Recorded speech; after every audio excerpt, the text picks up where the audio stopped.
kembali dengan saya, Kurniawan Arif Mufadil, fasilitator pelatihan keselamatan dan kesehatan kerja dari Perhimpunan Ahli Kesehatan Kerja Indonesia.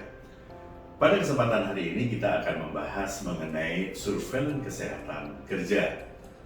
Sebelum kita membahas keseluruhan, maka pokok bahasan yang akan kita bahas yang pertama adalah definisi surveillance kesehatan kerja, yang kedua tujuan dan manfaat surveillance kesehatan kerja, yang ketiga jenis-jenis surveillance kesehatan kerja, dan yang keempat adalah pelaksanaan surveillance kesehatan kerja. Kita bahas pokok bahasan yang pertama, yaitu definisi surveillance kesehatan kerja. Surveillance kesehatan kerja adalah usaha mengumpulkan data secara sistematis dan berkelanjutan, kemudian melakukan analisis atas data tersebut serta melakukan interpretasi dengan tujuan untuk perbaikan dari segi kesehatan dan keselamatan kerja.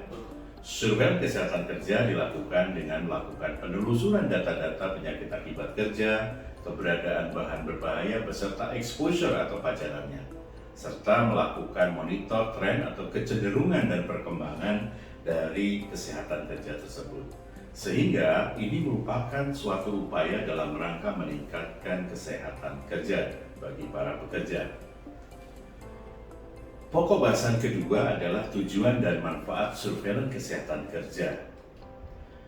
Tujuan dari surveillance kesehatan kerja terdiri dari 4. Yang pertama adalah identifikasi bahan berbahaya dan faktor risiko lingkungan kerja dengan mencari titik kritis pada aktivitas berisiko tinggi terjadinya kecelakaan kerja dan penyakit akibat kerja. Yang kedua, tujuan dari surveillance adalah melakukan identifikasi kelompok pekerja yang berisiko. Yang ketiga adalah melakukan deteksi dini penyakit akibat kerja. Dan juga yang keempat, tujuan dari surveillance kesehatan kerja adalah melihat tren perkembangan penyakit pada pekerja berdasarkan karakteristik dan demografi dari pekerja tersebut. Manfaat dari melakukan kegiatan surveillance kesehatan kerja adalah sebagai sumber data atau data dasar untuk bahan pertimbangan adanya keterkaitan gangguan kesehatan dengan pajanan di tempat kerja. Kemudian manfaat selanjutnya adalah sebagai pembanding dari hasil pemeriksaan sehingga dapat dipantau adanya perubahan kondisi kesehatan pekerja. Yang ketiga, manfaat dari surveillance kesehatan kerja adalah sebagai alat ukur untuk menilai keberhasilan suatu program kesehatan kerja. Dan yang keempat, merupakan sarana untuk mendesain program promosi kesehatan di tempat kerja.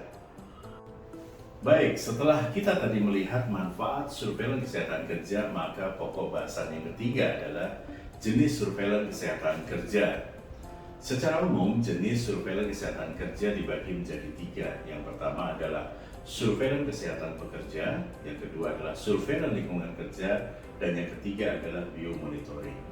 Baik, kita bahas mengenai surveillance kesehatan pekerja.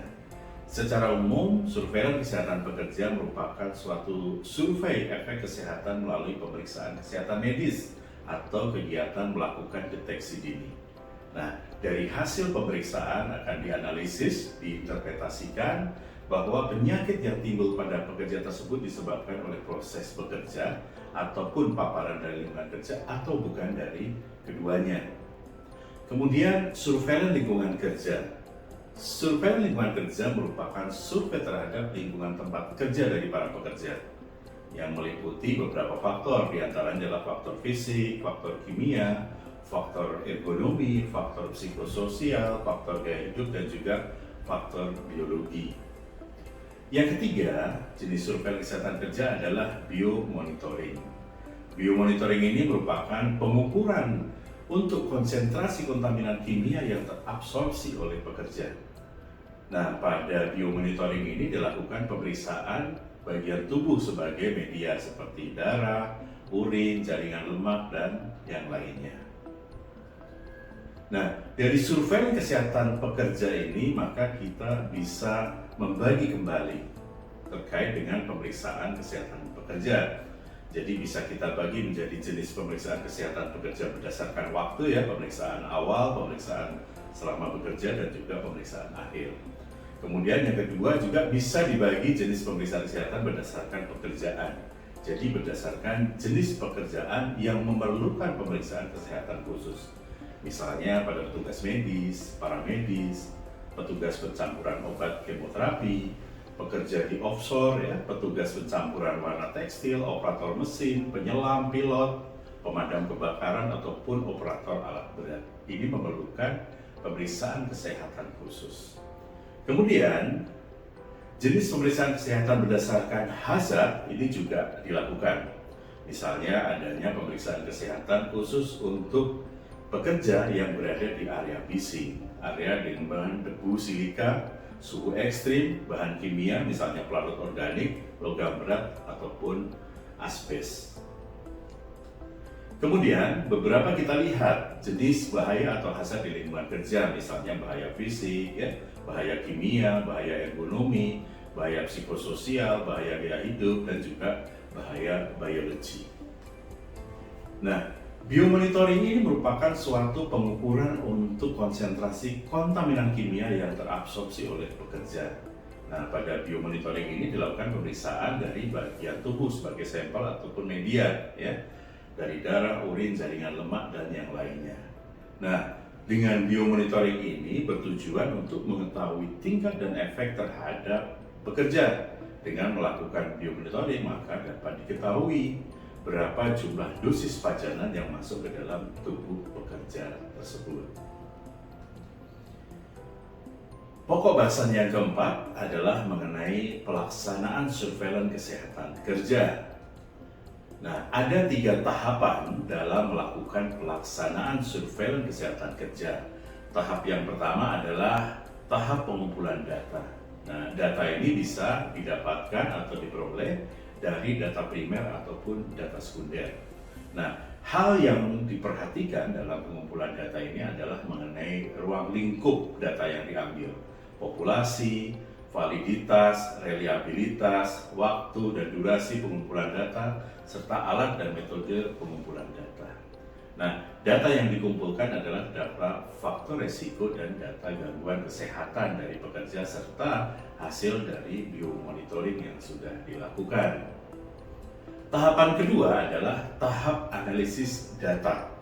Nah, pada tahap ini dilakukan analisis tren kecenderungan, ya, hubungan antara pajanan, ya, dengan pekerja yang bekerja di area tersebut, termasuk juga dari hasil biomonitoring, sehingga kita bisa mengetahui dampak terhadap kesehatan baik itu kepada individu maupun kelompok pekerja yang ada di dalam area kerja tersebut. Nah, dengan analisis data ini maka akan diperoleh data distribusi frekuensi penyakit berdasarkan dari faktor risiko yang diduga berpengaruh terhadap kesehatan kerja, termasuk karakteristik dan juga demografi dari pekerja tersebut. Kemudian tahap yang ketiga adalah pelaporan dan pemanfaatan hasil surveillance serta melakukan record keeping, ya. Jadi kita harus menyimpan data-data tadi karena data tadi sangat berharga pada saat nanti kita butuhkan di waktu yang akan datang. Nah, dengan melakukan pelaporan terhadap hasil analisis dan pengajuan, sehingga kita akan bisa membuat rekomendasi program pencegahan apa yang harus kita lakukan. Kemudian juga pelaporan dan rekomendasi melibatkan semua pihak manajemen dan dapat menjadi pertimbangan untuk kegiatan survei yang akan datang atau survei berikutnya. Jangan lupa record keeping dalam melakukan manajemen risiko kesehatan yang terkait dengan data pajanan sebaiknya disimpan dengan rapi, terjaga sehingga dapat digunakan selama 40 tahun dari data terakhir yang dimasukkan, karena beberapa pajanan menimbulkan efek kesehatan dalam jangka waktu yang cukup lama.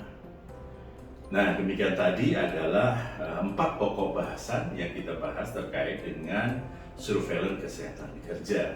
Sebagai kesimpulan dari materi yang kita sampaikan kali ini di dalam pembelajaran bahwa satu, kegiatan surveillance kesehatan kerja bertujuan untuk mengidentifikasi bahaya atau hazard dan faktor risiko yang ada di tempat kerja. Yang kedua, hasil dari surveillance kesehatan kerja dapat dipergunakan untuk mengetahui kelompok pekerja yang berisiko terhadap penyakit akibat kerja dan juga kecelakaan kerja.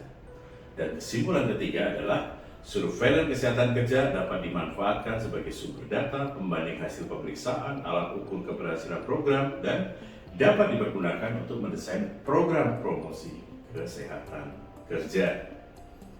Baik rekan-rekan sekalian, terima kasih atas perhatiannya. Semoga kita akan bertemu di lain kesempatan di materi yang berbeda. Terima kasih. Assalamualaikum warahmatullahi wabarakatuh.